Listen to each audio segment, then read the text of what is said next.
So, as we've heard today, there are a lot of different topics concerning the minimum wage. One of the topics that we touched on today was inflation.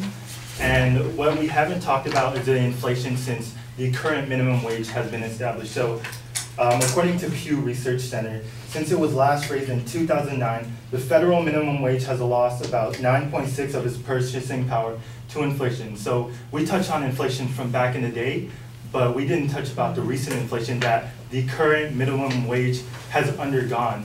And it hasn't been raised in the past 9 years to account for that inflation. It has stayed at the current $7.25. And another thing we constantly touch on is unemployment.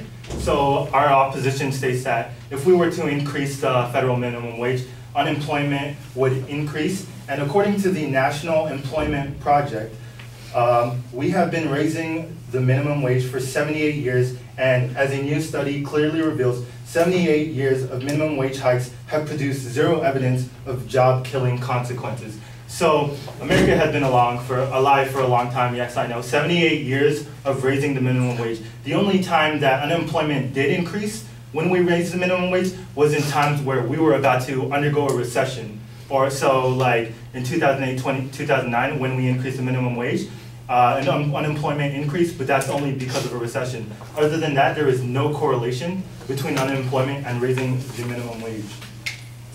And many businesses have also caught on to the fact that higher wages keeps workers happy and it'll make them work harder. So according to Alternate, the information and newspaper website, many successful businesses such as Gap and Costco already pay their employees wages above 1010 so they can attract and gain talent.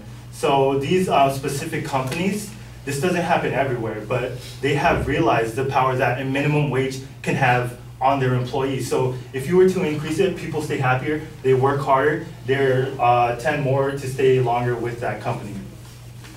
And according to a UC Berkeley study in 2015, the divide between the nation's top 0.1% and everyone else, Americans at this level are taking in over 198 times the income of the bottom 98%. So an increase in the minimum wage will reduce this income inequality. So we haven't seen levels of income inequality like this since the 1920s. And what happened soon after the 1920s? As you may all know, the Great Depression. So if we don't do something about this great inequality, income inequality, something similar may happen. So to sum it all up, automation is already happening. It's just innovation, the way the world works. Things are going to get automated regardless. And the minimum wage has now become the living wage for over 50% of the people that have it. So an increase into the minimum wage will not only benefit the entire economy, it'll help the people who are currently struggling, it'll help businesses as their workers will see increase in productivity, and also it will change the poverty rate, the way we look at it itself, because every time we increase the minimum wage, we have to change the way we view the poverty rate, and poverty will decrease. Thank you.